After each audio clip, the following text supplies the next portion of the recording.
Gentlemen, how are you this morning?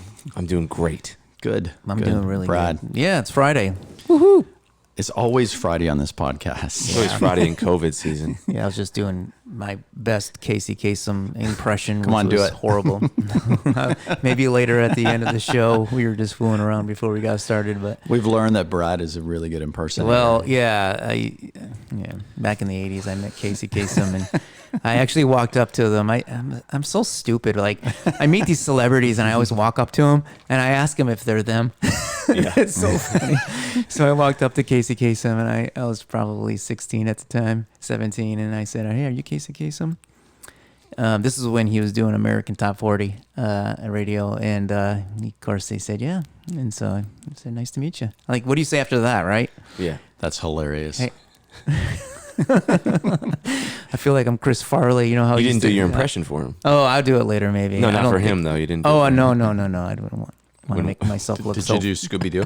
No, yeah, I know. He used to do Scooby-Doo and a lot Shaggy of and- Shaggy. I think of some other characters, not just those. But So I guess if you're like under 36 years old or so, Yeah. you're listening to this, you're probably like, I don't know what you're talking he was about. like, "Hey, Shaggy." What is Scooby-Doo? I can't even do his impersonation. No, Scooby would go. He'd say, "Would you do it for a Scooby snack?" Yeah. For all you kids listening, there used to be a thing called radio, and he Yes. would do a weekly top 40 show Yes. of all the Countdown. music countdown. Yeah. Yeah, he was the Ryan Seacrest. He was. before there You're right. He Ryan was the Ryan Seacrest. Seacrest. Yep. Before does Ryan do it now? I think so. American, we should is get it top 40? American Top. Yeah. American Top 40. I don't know if that happens anymore. yeah. Keep your Yeah, feet on the ground and keep reaching for the stars. That's what That he was the would say. tagline. that's great. Yeah. So that's something to A trip down memory lane. Start off with that. Speaking of, well, I'm trying to make a segue out of this whole thing. I'm not sure I can, but You can get there. let's talk about contractors today. I think I know I've been a contractor. I've been Yes. an agency owner. You guys probably have been contractors and agency owners at one time. And are you using, either one of you using contractors in your agency right now? Oh, yeah. Okay. Yeah. It's sort of like the topic is maybe like team makeup, right? Yeah. Not Well, not after an argument, but like Teen makeup? team What- team composition. Yeah, like when do you hire a full-time employee versus when do you use contractors? You know, those are some good topics to talk about. It's tough, right? Yeah, and how do you communicate it to the outside world? I feel like, again, one of the things that agencies do to manage their image, it seems like they have to Have a big office and say that they staff. have a great giant office and all this staff, and really there's always a blend of staff, and that's usually a good thing, Put 5 people on a conference call when only one of them actually talks. right? Or on your website, who we are, or on your proposals, you have 10 freelancers. On And there. what I'd love to talk about is that how does it best serves the client and yourself to blend that team, right? It's not a bad thing. Yeah, no, not at all. And so maybe we can Okay. chew on Yes. that a little bit. Well, Brad, I know Yeah. you have had an outsourced development team for years. Yeah. And do you want to talk a little bit about that? How that came about and Yeah. why you chose to do that? Yeah. So this was back early. I lived in LA, and that's where I started my agency. And I started doing a lot of technical development, a lot of web-based development, but more than just basic websites. We would do a lot bigger projects that had a lot of automation and things. So we would develop software. And so I have a team of developers, and they are offshore. They're actually in Romania, but they're like a segment of our company now. They're a partner, basically a partner company or organization, and a portion of their staff actually work for us mostly full time. And but the way that I built that relationship is I had a friend of mine. He's American, and he worked for Siemens, the automotive part of Siemens, which Siemens is like the GE of Europe, right? They make everything, and they're in every industry. But anyways, his thing was he would go into these countries and set up, especially countries that had a lot of tech or a lot of, and they would set up these teams of software programs, mainly for automotive projects. So he would go in and he would find the space, hire all these experts and technical people and engineers within the country, and build together these 20, 30, 40 people teams to do R&D or to do some other type of projects for Siemens. He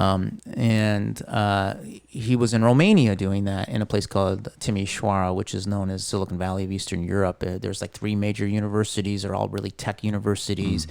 Man, there's so much technology there. Now, if you go there, every major company has a footprint there, has offices, and a lot of young people who are doing some pretty cool stuff. So he was in this town building this team. This was quite a few years ago. And it's changed since then. It's even grown bigger. But I said, listen, I can put together a team for you here. And kind of on the side, he did this for Siemens at the time. And so he did. So he got me connected with some people, and we kind of had that team built. And it's been a good relationship. So they're like family, and I go there How long often. ago have you been working with them? Oh, 10 years now. Wow. Yeah, so it's been a really good good. relationship, and everyone speaks fluent English. In fact, a couple of them you would never know they're not even Americans because they actually have American accents in their English.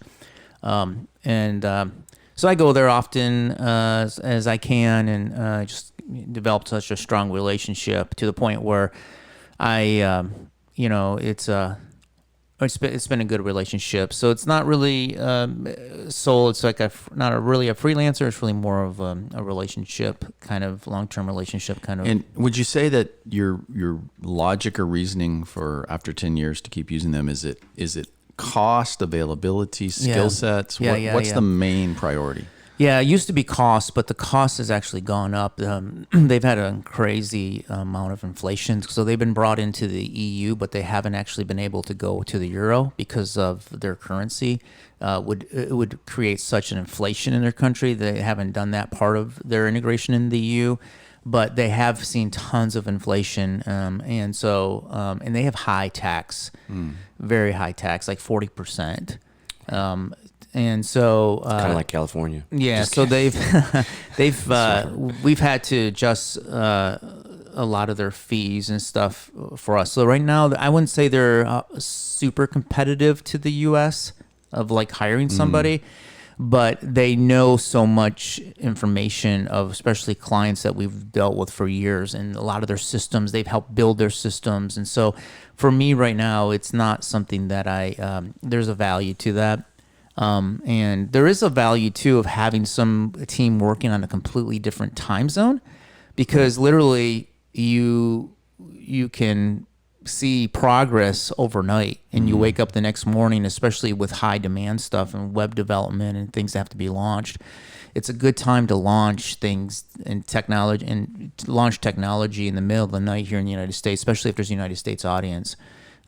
So there's been some benefits to that, and we'll see where the future goes in that with my team there. And then so we haven't felt the need to hire that internally. We do some of it internally, like UI, other things, but the core, like real deep programming, a lot of back end work, a lot of database and software development from more programming side is from the team in Romania. How about you, Ken? What do you guys do for outsourcing freelancers? I have this sort of just general rule that, as a rule of thumb, if it's a core business need, then you really want to get someone internal or full time.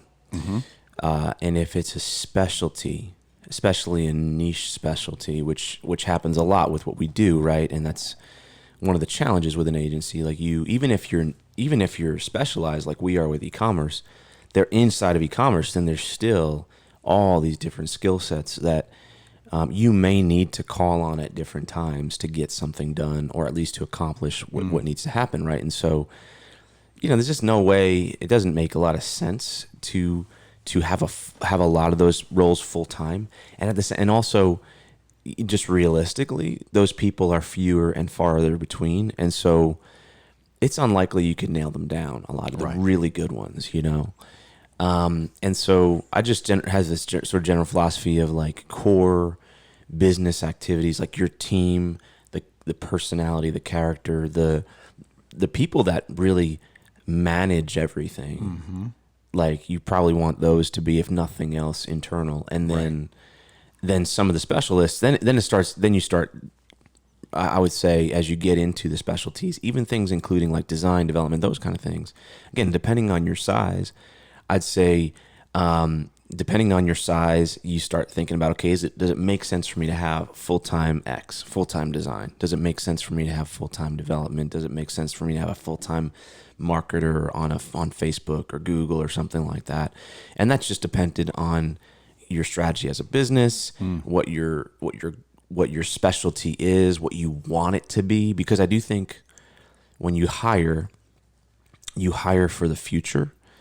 And so I think you got to hire looking forward, not looking back. And so it's sort of like, how do I build a team for the company that I want to be? So it's more aspirational. I think it has to be. I think if not, you're always on your heels. And I think that leads to something else. That leads to, hey, it has there's an investment required that's greater than maybe the revenue generation of that time for that particular role, because I know I need it or I want to be this. And then that gets into profitability margin. We've talked about those things, but point is, just to boil it all down, I think that there's a core set you have to figure out for your business. I believe, like, what's the core needs? Yeah, that's good. And this is something we actually talk about a lot with our clients and the brands that we manage, because the brands we manage are going through some of those same challenges, right? Right. You're an agency, you're outsourced, right? For a brand, you're the outsourced advertising, you are marketing, the freelancer. whatever. And so they're going through that same question of like, what should I hire in full time, and what should I hire out to an agency or have a freelancer do? And in e-commerce, especially in the sort of like hyper growth world side of it, like those early stage brands, they're going from 1 person to 10 person to 50 people really, really fast, and helping them figure out who they should hire in and who they should just keep out for good, because it's not their business, it's not what they do. It's something that, we often kind of walk people through. And so this is a topic that I think I tend to think about a lot, and I think about for us too. But I would say this. I would love to talk about there's traditionally been, I guess, let's just be honest, like a stigma attached to if you're an agency and you outsource some stuff. And that should really come down. I mean, I definitely think that in the extreme cases where you've got, I don't know, and I think very extreme, because, a shyster that doesn't do anything and is just sheerly a middleman, maybe a shyster's not the right word, but just a middleman type person who's saying, hey, we're at 50 people, but really he doesn't add any value, or she doesn't add any value, and they just divvy it out. I think that is an extreme case, but I don't think that happens much. And so, but there's this stigma that you have to come over. Maybe it's just ego. It's just, again, it's the appearance of something that you're not, or that feeling that you need to say, hey, we've got 50 people, but we really don't have that. Yeah, I think that's definitely that's something you got to fight through. It's always a thing, because it's funny you should say that. I was talking to a potential client yesterday about something, and one of the things he said was, hey, can I just ask you one last question? I have to be transparent with you. He's like, how many of, I'd love to hire you to do this project. And because I had mentioned it's probably myself and maybe one other person to like do this short-term project this person needed. And he said, is this someone you know and work with? And am I going to be able to work with you, or are you going to outsource this to someone else? He says, I've had bad experiences where I thought I was getting one thing and I got another. Let's talk about that a little bit. That's called hoodwinked. Yeah. This whole thing with contractors is interesting, because I think if you make a contractor seamlessly part of your team, and your client sometimes doesn't know anything, right? They don't know if it's a contractor, if they're on staff, especially if like the contractor's using your email address. Well, you give them email addresses, you bring them into the culture. And let me just challenge something, like the way by which someone gets compensated, does that really matter? Yeah. Like, what are their W-2 or 1099? What's the difference, right? It shouldn't. Are they But it integrated? does, though. It does make a difference at times. For the tax man. Are they integrated into your team?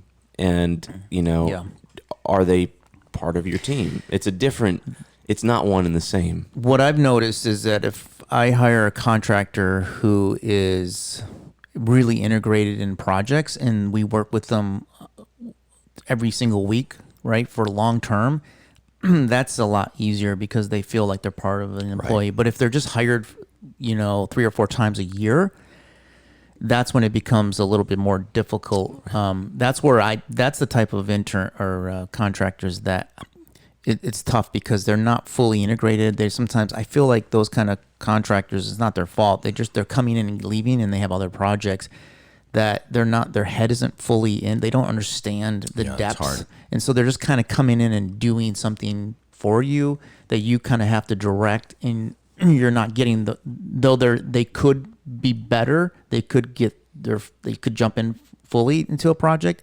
They tend to be kind of 1 foot in, 1 foot out. And that's always challenging for me because I don't feel like I get the best of them.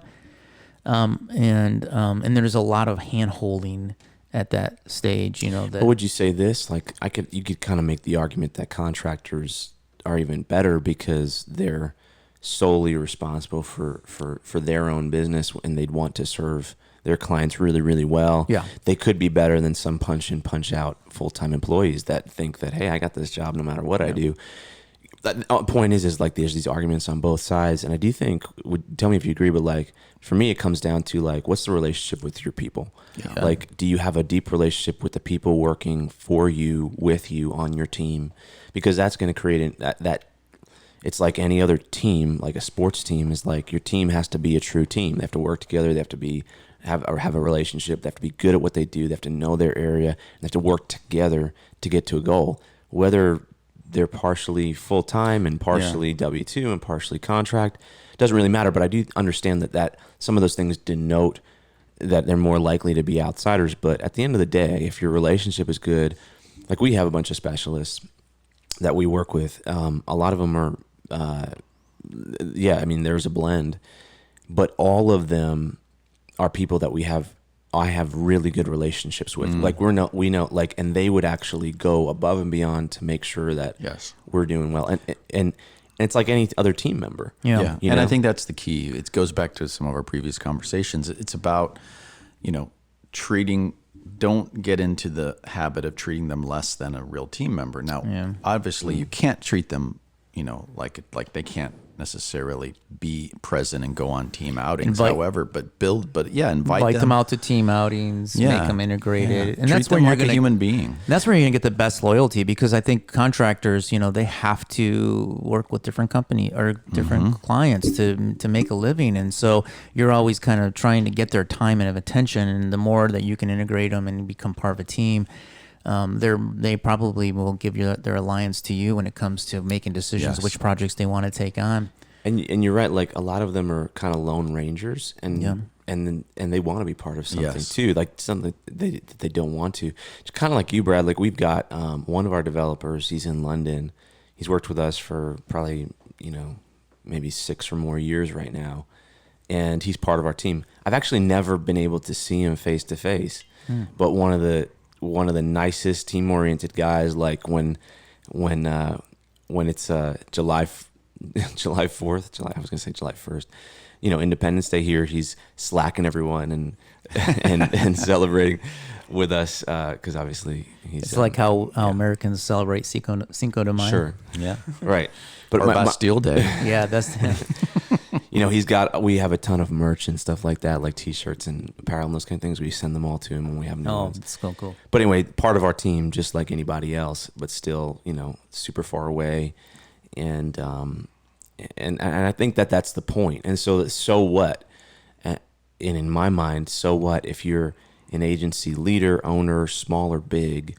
I think you just need to own your team and own how you do it, and really not feel like you have to explain one way or another to a potential client to meet some approval, as long as there's a reason for why you do it. Yeah.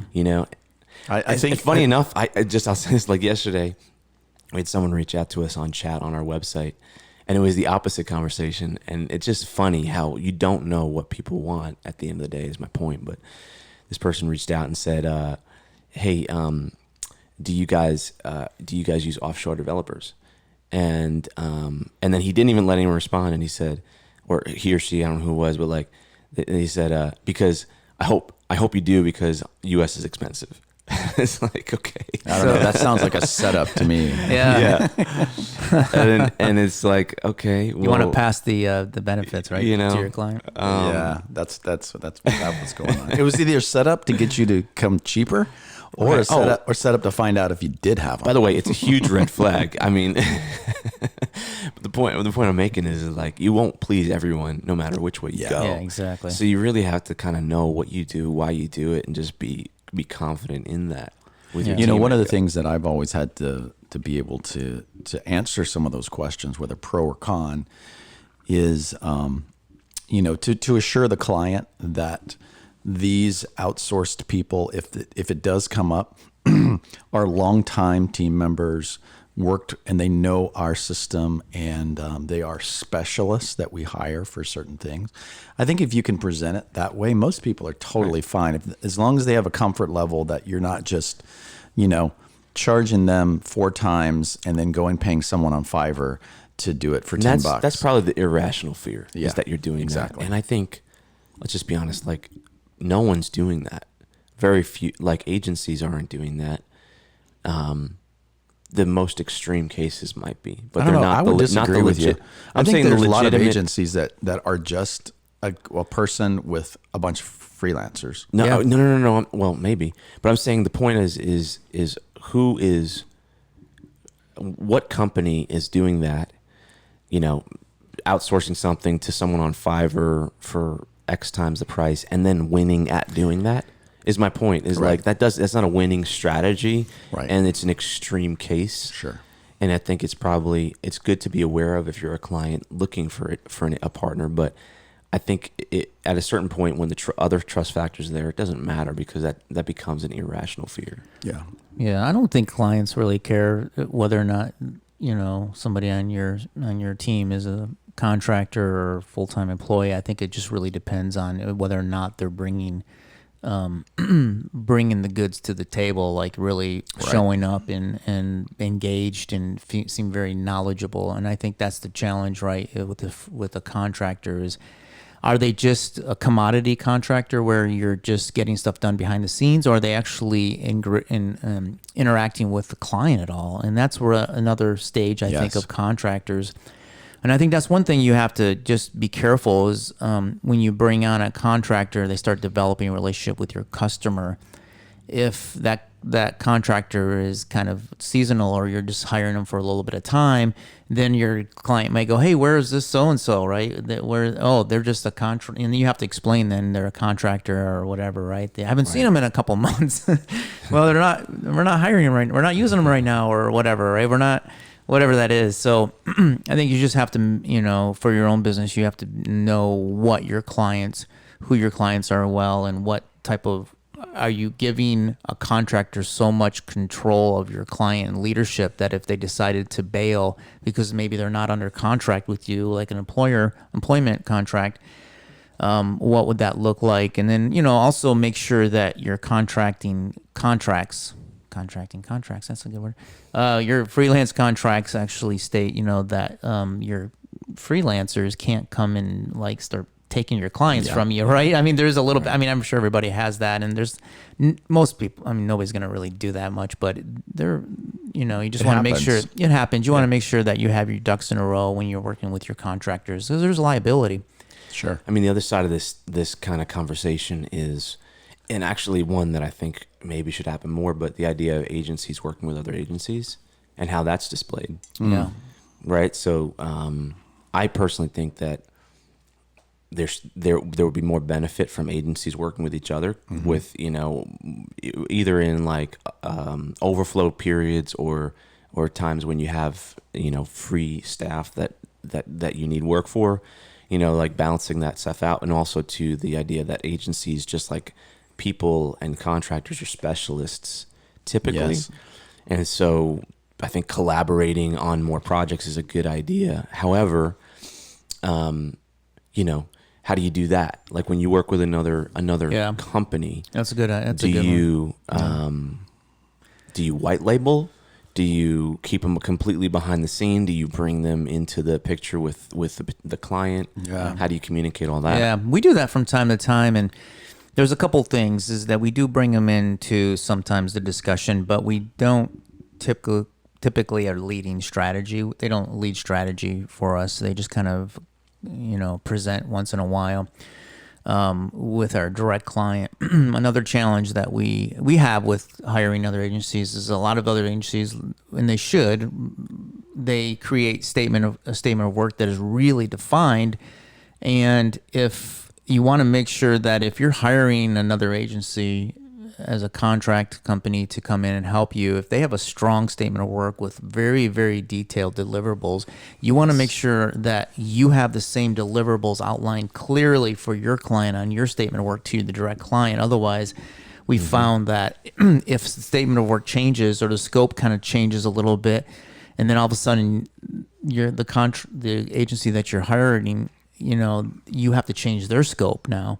And so you have this kind of like it's a domino effect of these statement of work that are really defined, and it has to be adjusted across the board. And that sometimes can get challenging because you have to renegotiate and redo stuff. And so there's there's that, especially on bigger projects. We found that can be kind of challenging sometimes if something does. Clients always take longer than they think. Most of the time that we have a project delay, it's based on a client not getting feedback to us or not participating there, or they get caught up in something for 3 weeks and they can't get on meetings.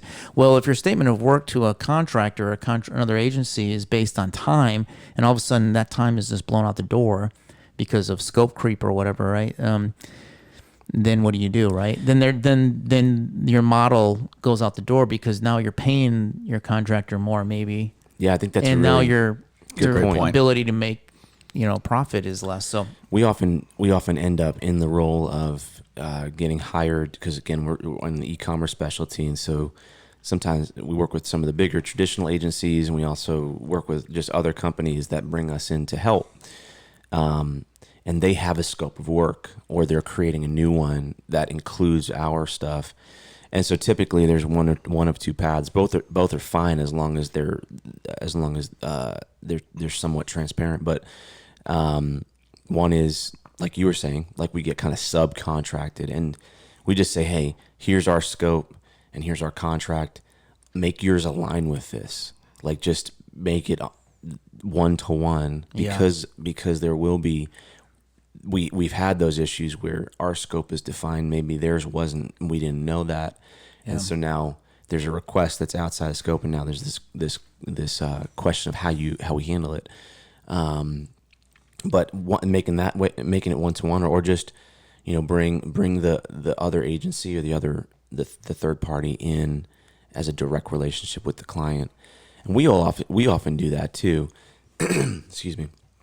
That's typically the approach that we take most of the time with bringing in like companies, because again we sort of we're leading the strategy, but there might be a specialty, like in our world it might be a back end integration or something like that we don't do, but we have great companies that do that, and we don't want to. That's a good point.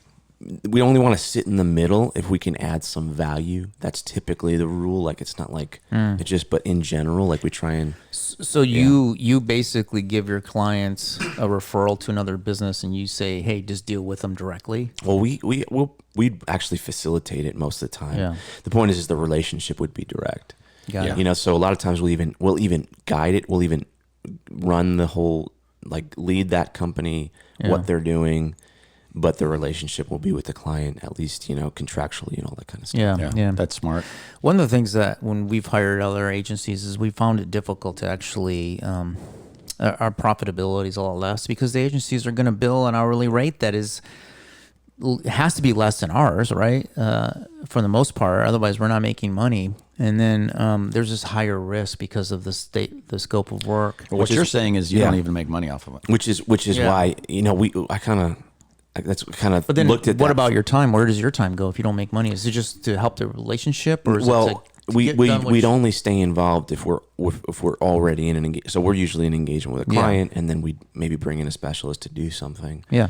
So our time is covered in our engagement. Got it. So you're in that scenario. So is that like on a like that would be considered Retainer like a or retainer project, retainer relationship with the client? So that's part of the retainer hours is that you're working with third parties and helping integrate. Got it. So say we're trying to launch, some e-commerce initiative, and one piece of it is this back end thing. Obviously, that's the management of that is accounted for in some way. Yeah. Or that's typically the case. Again, it's not the rule, but like in general, bringing. You're right, because like another agency, another company, it'll be hard to have any margin on that, and you need it to cover your time, right? Yeah. And so, and your risk and all that kind of stuff, and so it just makes more sense for them to negotiate their own thing. Stay out of that. And Let's shift gears a little bit. Yeah. Do you guys have you used any online platforms, tools, Slack groups for finding contractors? I mean, all the way from, freelancer.com or Fiverr, all the way to, all the different ones that are out there now. High-end, Upwork, even private Slack groups. I know there's one here in Nashville that I tie into every once in a while if I want a very higher level developer specialist. Is that Nash Dev? Yes. Yeah. Yeah, I'm on that. So Yeah. Good. Yeah. So Me too. How about you? Do you use anything specifically? Well, we don't. We try not to use too many freelancers or contractors unless it's a real specialty, typically. But my mind always switches on that, especially when I find out that I have full-time employees that I just can't. I'm not billing full-time, and so just always trying to weigh that out. But it's funny. I was talking to you guys. I think it was you guys. I used did an explainer video, and we did a video from an animator on Fiverr, and I was really impressed with the quality that they gave us for the cost. It was unbelievable. It was like, though there was a little bit more hand holding. We wrote the creative and the script, but the production was awesome, and there's no way I could ever compete with that. Here locally with animators or anything. And so it allowed us to do a cool video that our client probably would have never gone with because the expense was too much. So I'm really more interested in trying out that model a little bit. Again, it's always difficult for me because I want to hire local. I really do. I want to hire people in the U.S. I want to hire local, but the challenge is it's harder to find those folks, and a lot of the good ones are really busy, so they just don't have time for you. If they do, it's a month out, and that's way too late for me. So especially the last 10, 15 years. I mean, now unemployment's a little higher after the pandemic, and so that's changing a little bit. But the last 10, 15 years has been like really hard, and you're competing to get these people. And it's nice to work in a pool like these sites and stuff like Upwork and Fiverr and things. It's just easy to find somebody and find someone who's available, and they're proactive to, once you reach out to them, they're very proactive. You know that they're excited and interested to get the projects done. Yeah, there's a level of competition in those environments, right? And I think that's healthy. It's not like you're just like, can you call a buddy and say, do you know anybody who does this, this, and this? And many times referrals are the best, but also when there is an environment of competition, whether it be some sort of like Upwork, you've got to reach a certain level with your recommendations to be prioritized, and then you got to pay sometimes to bid on things. So I like that piece of it. I like that I know, okay, I can at least feel some level of comfort. These people are good at what they do. And these systems, they're great to do to get the work done and to get approvals done. I mean, they have all the tools in the systems themselves, so it's super easy and efficient, and escrow systems, all that good stuff. Yeah, and so it's I don't know. It definitely is making me rethink a little bit more about certain types of projects, especially specialty projects that you would never hire full time for, like animators or creative people or something real specific. I don't think I'm hiring people on Fiverr to do big scale strategy for my clients. I just don't think that I'm going to get that level of engagement that I would need. But other projects, especially creative, yeah, definitely. Yeah, the trade skill sets, right? Like Yeah. the execution of certain skills. That's kind of where you want to look, you don't want to go into strategy in those type of places. I mean, I would say we haven't done kind of like you. Like I would prefer local, and more, above all, and not even just U.S. but local here. Yeah. And we've got a lot of talent, and there's a lot more available talent now, and so that's, however you look at it, it's a good and a bad thing. But I think what's cool is we haven't traditionally used a lot of that, mostly because it's a lot of effort. It was also a lot of effort to like nicely put together like a project thing, a scope, and depending on the size, if it's really small, it ends up being, you might actually spend a lot of time describing the thing you need, and you might just, be better off paying someone to just have a 15-minute conversation and be able to do it. But that being said, I think that it's what's really cool about it is it expands the possibilities of what you can do. Yes. Like to what Brad just did, right? So like, you may not, now you can actually just look around and it's economically feasible for you to try something out of the box. Yeah. Mm-hmm. And you would never have hired anyone to do that because it would just been too much of a commitment, and you might not have found the person. You feel like, hey, let's just, you can take more risk because the cost is cheaper. And if they have a track record and great portfolio and you feel trustworthy, like, hey, this is the quality I'm going to get. Well, the truth is you probably have someone who does, and sorry to cut you off. No. But explainer video after explainer video after like that's all they do all day long. Yeah, we right? don't. Yeah. And so they found efficiencies to get it done Correct. really, really well. And how many people are like that around here that just do explainer videos all day long?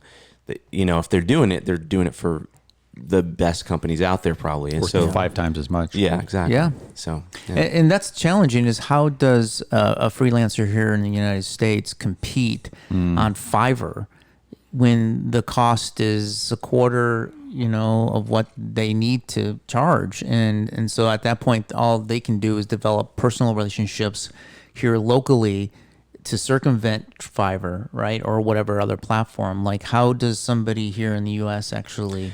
what's interesting, though? Market their services. I was surfing around one of those platforms. I think it was Upwork, just like 2 days ago. And I've always been surprised, like the local talent that's on there is actually very expensive. Yes. And I think they probably do just fine too. Like they're highly ranked. They're doing a lot of projects. Their total project amount is pretty high. So clearly they're getting work. So maybe the market just works, Yeah. Maybe it's not necessarily, I believe it's not necessarily just about price. On Upwork, for example, it's really about expertise. Yes. And, it's the old, I'll pay someone 150 hours if they can do it in 5 hours versus someone paying $75 that does it in 15, right? Absolutely. Yeah. So I'm going to save money, and I think that's the value of it. But yeah, on Upwork and those similar, I've considered those kind of mid-range, freelance platforms. You can find people from $10 an hour to $200 an hour plus, and they're really high quality people all in between there. And I think Upwork has the magic, and we're not sponsored by Upwork, but not yet. They seem to have the magic worked out of those little nuances of how to promote you and reward you, and that competition thing, where it's really easy to find the highest skilled people in a certain category quickly versus just like, here's 1 million people, now go put it out there and hope that the ones rise up. Yeah, and I think it's one of those things that's kind of like they've all taken on the Amazon model of ranking, where I do feel trustworthy. Like when I go to these places and look at the rankings and look at the way the promotions of them, and that they're, and how many jobs they get, and client feedback after the job and stuff like that. I do feel pretty trustworthy that I would get the quality level that they're selling. Can't really be gamed as much. Meaning Not as much. The only people that rate are people that have actually put money out to hire this person. Yeah. So if you're hiring somebody, and again, the same type of thing, like this Fiverr project that we did, they asked us for a high ranking, and I'm going to rank them high because I was really impressed. And I keep on telling my team that we need to kind of look into this as we start to do projects. Like, don't think that we have to do it all ourselves, because if I can, like, for instance, if I can get, let's say I have a designer, which I do, and our director designer. Let's say that we have them doing images, like small illustrations, let's say for a website.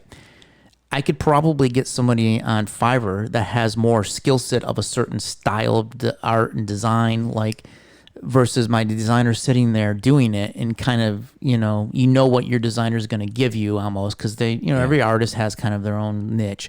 You have a lot more niche for a lot cheaper than somebody in-house can do it. And actually, and better. Better. And even if the designer kind of art directed them and managed them, it's still cheaper than that person's time. Because you have your any one person, like your designer's going to have to be more of a. He may not be a generalist. He may have like certain styles that are his thing, but not everything's going to be his thing, right? Yes. Our designer, the same kind of thing. We do a lot of, for our own stuff, we do a lot of illustrations. So if you look at our like learning content and any that kind of stuff, you'll see a lot of illustrations, and that's a specific skill set of design. And so we found someone who now we've been using for several years. It was originally on Upwork. And and he just manages that person, and so gives them oversight. Kind of says, "Here's what I'm thinking," but the skill set of illustrating and executing that way, that person does, and they do it really, really well, because that's all they do. I don't know if that's all they do, but that's something that they do very well, right? And it's a lot better and more efficient than someone learning it. I got to tell you a story. Back in the day, again, these are my old days in advertising. So there was a time where literally illustrators had illustrators rep, just like a photographer had an agent, where selling photography. And so they would come into the agencies and basically have their book of artists, they locally. So they would come in with 10 or 15 different artists. Here are their styles of illustration, and we would, when we were doing illustrations, we would find these people through reps typically, and they sold their work. But it's so old school now. You don't have people come in your office. Hey, can I meet with you to show you my? Didn't you tell me your first interview at the big agency? Didn't you have to illustrate something? I worked for my first agency at 17 years old. It was a small little agency, and I walked in and I asked him. I said, "Look, I'm looking to go into advertising, and I'm kind of like an artist, and I'd like to. Do you have any openings? And he held up almost like a Slurpee or 7-Eleven kind of big gulp kind of cup, and he said, "Can you draw that?" And I go, "Shoot, yeah, I can draw that." He said, "All right, start Monday." It's so Mad Men. He paid me. He's like, "You're gonna get minimum wage," and literally this guy. So there's two guys that ran the company, and one was like an account person, the other one was like the creative art writer. Basically, he just wrote all day and wrote ads and concepts. And the guy who was the artist, they both were about the same age, probably at that time, like 47 or so, 45. And the one guy chain smoked from morning to night, nonstop. I never saw him with a cigarette not burning, but I never really saw him inhale it. It was like he was just thinking. It's like a thinking prop. And the smoke would bellow out, just like Mad Men. It was kind of funny.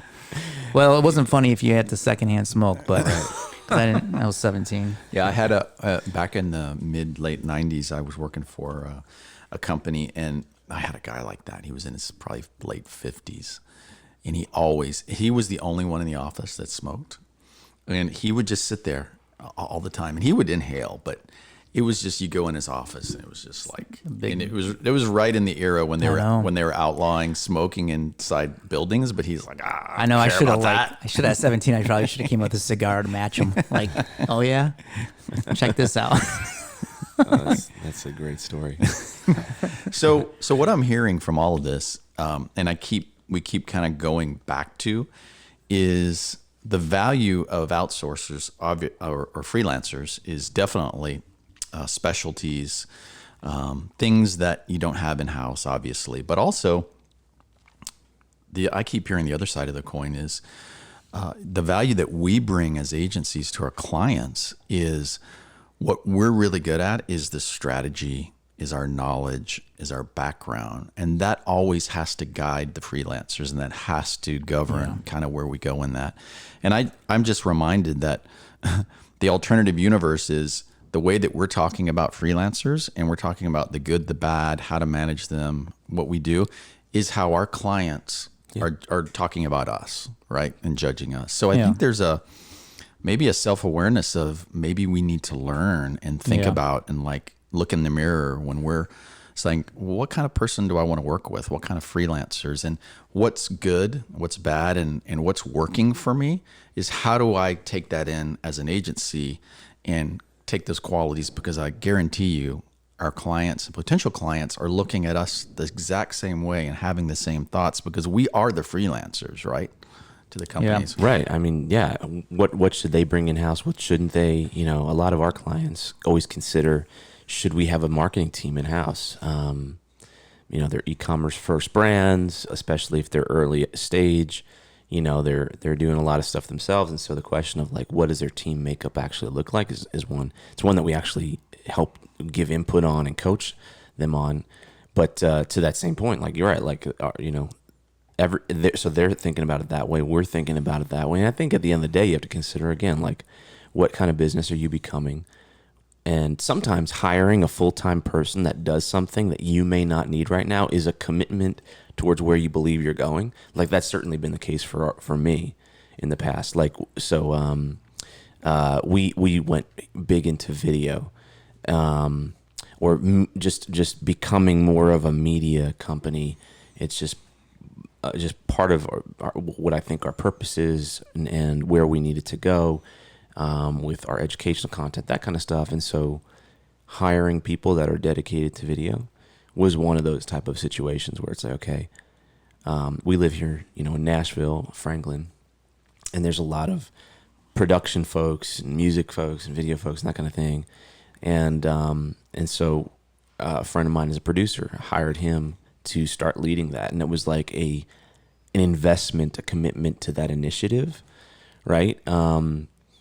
I wouldn't have done that if we just did a video for a client here or there. Mm-hmm. You know, I would have outsourced that because it wasn't part of who we were, but because it was part of who we were becoming, I think that was important. So, you know, you might want to consider it that way too, is what kind of company am I becoming? What, and that might be for client services, that might be for yourself, and then hiring that team so that it actually is like it's an investment, it's a commitment to that initiative. It kind of makes you do it too, you know. It's hard to go back on that. Yeah, and one of the things, Brad, you said earlier on, and I want you to talk about this too, is we had talked about earlier in the show about bringing on freelancers and making them part of the team and feel like the team. And you know, when you make them feel like they're a team member and they actually become a team member, they're going to be loyal to you and you're going to get the best out of them, right? Amongst all their other clients. So think about it too, is I know you beat this drum, Brad, quite a bit, is if you can be that to your clients, like you need to be part of their team and they need to feel like you are a valued member of their team so that you are prioritized and that relationship goes a long way. Yeah, absolutely. I mean, both from the client perspective, we always call it having a seat at the table, right? Anything you do, you got to have a seat at the table. If you're just a participator and you're on the outside, you're not at the table, you'll never really truly be integrated, and people around you may not include you as much. And so whatever that is, in any business decision, always have a seat at the table. It allows you to also have a little bit of control and have a say and have a voice. And the same thing with, freelancers, I think, too, is like, it's always challenging because you bring your freelancer in and you make them feel like an employee, right? But let's say that you hire them for a couple months and they as a freelancer contractor, and then you don't really have work for them, or something's changed, right? And then so they're kind of like family members that kind of come and go, and that can be a little challenging. It can be challenging for other employees as well, because you build relationships and then they're not around as much.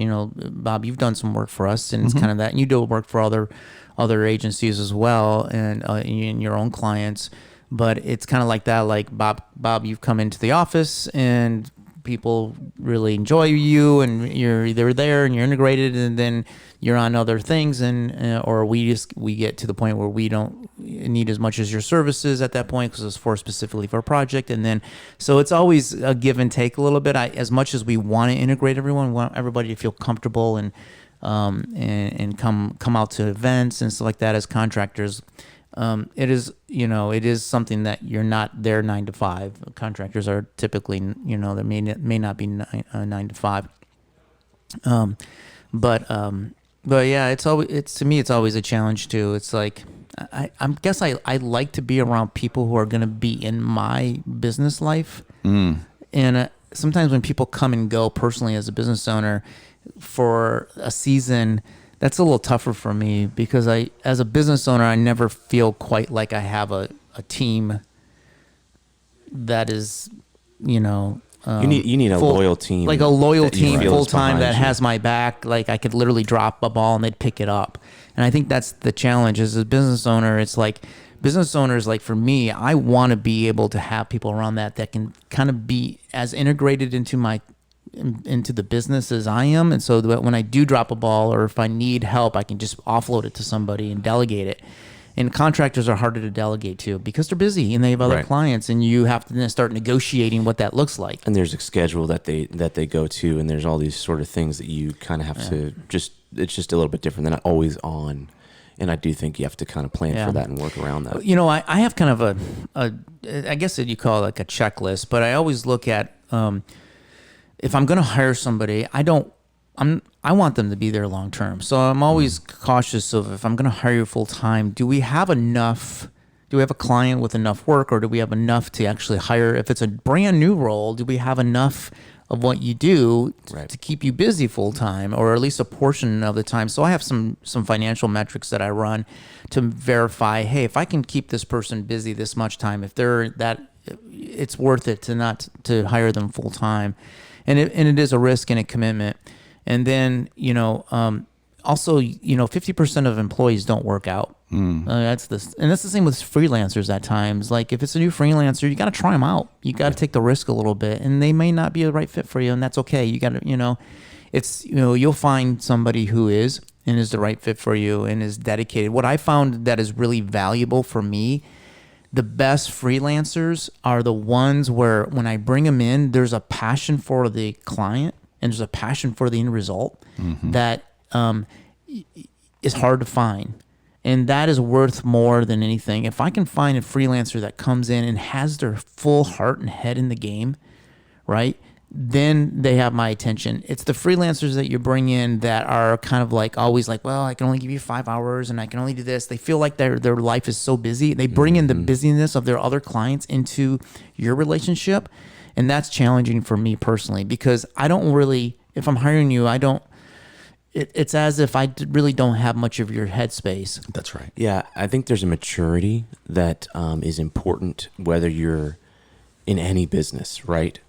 And certainly in the freelance market, and sometimes the freelance market, might have earlier stage people in it. I'm not saying everyone, but like that may, I would assume that it may be weighted that way a little bit. And so you do find that sometimes you got to make sure that the person that you're bringing in is mature in those type of areas, because I have found that sometimes it's like, the things that are not your problem may get brought into it, and that's just a sort of a service maturity where, our clients know that we have other clients, of course, but we rarely, if ever, would talk about that. I mean, there might be times when schedules conflict, but might be because, hey, this is getting delayed. If it does get delayed, it's going to conflict with this. But there's never a situation where we're like, hey, yeah, no, where you bring that into to maybe an awkward extent. Yeah, and I guess my biggest challenge with freelancers is like a scenario like, let's say you have a freelancer and they're going to be on a conference call with a client, right?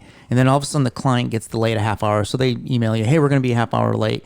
For most employees, I could probably finesse something so that they could show up, even if they had something already scheduled a half hour. But freelancers are tougher because they're like, I can only go this time because I have another commitment, stop, right. a hard stop. And so therefore they can't even show up on the call. And you know what I mean? So it happens. It happens and it's normal. It's okay. You should have those boundaries, right? But the reality from an employer standpoint, you're like, well, okay, now this person has to leave early, and it looks kind of weird that this person's going to bail out halfway through the conversation, and it's just life, and it's just the way it goes, and it's part of the deal. But for me, sometimes I'm like, man, I wish it just doesn't look good that one of our main people who is a contractor has to bail out. And those are the pros and cons of it, right? Like those are the things you have to weigh when you're considering, okay, like, well, full-time means I have access full-time. Yeah. Right. And so, those play into our, for sure with our team, our decisions on who is full-time and who's not. But it's also, again, it's one of the things we just talked about, that alternative universe of like, okay, let me learn something here. Yeah. Should I be more like this with my clients? If a client says, hey, we're going to run in 45 minutes late, I'm sorry, we've already got something booked. We're going to have to push this to another day. Yeah. And being, respectful of yourself and your own time and your own value versus just trying to kind of be like whatever the client wants is great and we'll shuffle everything around, and that's unhealthy too, right? Yeah, that's true. Healthy boundaries. Yeah, that is true. Great, guys. This has been a great discussion. It's a great decision to discuss. Yeah, this is a great decision to discuss this thing. Yeah. together, So right? I'm still, again, I'm 50-50. Just to reiterate, I'm pro and con freelance. I'm going half. Yeah. Yeah. I think we're all kind of 50-50.